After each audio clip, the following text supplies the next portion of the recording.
آئیے دوستو، اللہ کے رسول صلی اللہ علیہ وسلم کی محبت کے نام پر ایک جشن ہونے والا ہے ہمارے ملک میں، خصوصاً جس کو ہم عید میلاد یا جشن عید میلاد کے نام سے جانتے اور پہچانتے ہیں۔ میں اپنی بات نہیں، انہی کے معتبر بڑے سرکردہ علماء کے 2-3 اقوال آپ کے سامنے سرسی طور پر بہت بڑے مشہور اور معروف عالم ہیں جناب یار خان صاحب نعیمی، بریلوی مسلک کے بہت بڑا نام ہے۔ ان کی کتاب ہے جاء الحق، بڑی موٹی اور معتبر کتاب مانی جاتی ہے۔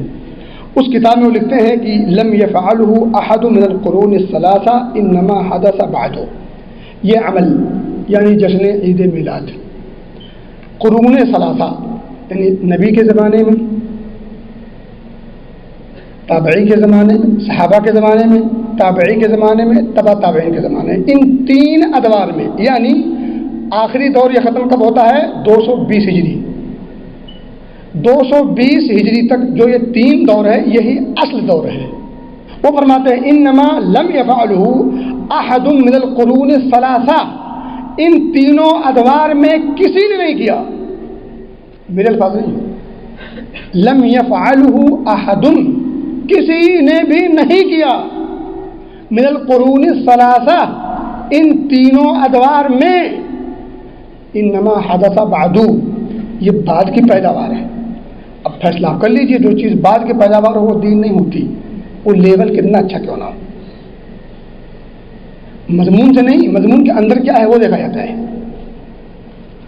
اسی طرح سے غلام رسول سعیدی شرح صحیح مسلم میں جو لکھتے ہیں، بڑے، میں چوٹی کے علماء کی بات کر رہا ہوں، یہ سب چوٹی کے علماء ہیں۔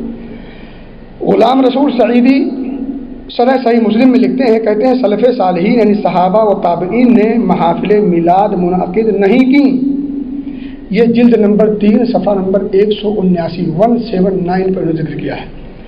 عبد السمیع بریلوی رامپور یو پی، انہوں نے کتاب ہے ان کی انوار ساتیہ صفحہ نمبر 159 اس پہ لکھتے ہیں کہ یہ سامان فرحت و سرور، یعنی خوشی منانے کے جو سامان ہے، یہ سب ڈھول تماشا، یہ وہ دنیا بھر کی چیزیں۔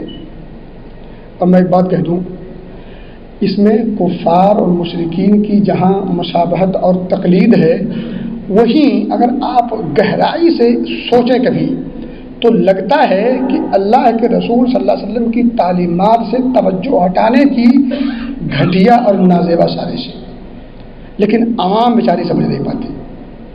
توجہ تعلیمات نبویہ سے توجہ ہٹانے کی گھٹیا سازش ہے یہ، کاش امت مسلمہ کو سمجھ میں آ جاتا۔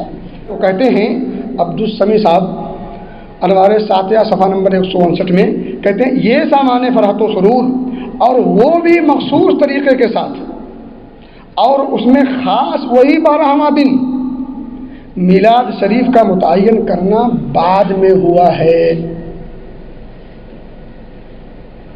اور میں ایک بات بتاؤں آپ کو، 40-50 سال پیچھے چلے جائیں، اس میں کچھ لوگ ہوں گے 40، بلکہ ہم سب میں اکثر لوگ شامل ہیں، 40-50 سال آپ پیچھے چلے جائیں اور کیلنڈروں کو چٹولیں، چھانے بینے، جہاں ربیع الاول والا کالم ہوگا، چیپٹر وہ مہینہ، وہاں 12 ربیع الاول کی جگہ پہ نیچے باریک سا ہلکا سا لکھا ہوگا 12 وفات۔ یہ ہم اور آپ نے بھی اپنی آنکھوں سے دیکھا ہوگا۔ کیلنڈروں میں 12 ربیع الاول کے نیچے جیسے اور جو چھٹیاں ہیں اور جو خوشیاں ہیں وہاں نیچے لکھا رہتا ہے بسنت پنچمی، عید، بقرہ عید، یہ اور وہ، ایسے 12 ربیع الاول کے کالم میں نیچے لکھا رہے گا 12 وفات۔ یہ کس بات کی غماز ہے؟ کچھ تو ہے دال میں کالا، بلکہ میں یہ کہہ لوں تھوڑا سا آگے بڑھ کے پوری دال کالی ہے۔ بات کو سمجھیے اور سمجھنے کی کوشش کیجیے، اور ان تمام خرافات سے، بدعات سے بچیے۔ کیوں؟ اللہ کے رسول کی اتباع یہ محبت کی علامت ہے، اور اتباع ڈراتی ہے بدعات سے۔ جہاں اتباع ہو وہاں بدعات کا دور دور تک رسائی نہیں ہو سکتی۔ بدعات ہو اور اتباع ہو، یہ دونوں اپوزٹ چیزیں ہیں، دونوں ایک ساتھ اکٹھا نہیں ہو سکتی۔ جہاں بدعت ہو وہاں سنت نہیں ہو سکتی، جہاں سنت ہو وہاں بدعت نہیں ہو سکتی۔ اور جب بدعت جنم لیتی ہے تو سنت مفقود ہو جاتی ہے، مٹ جاتی ہے۔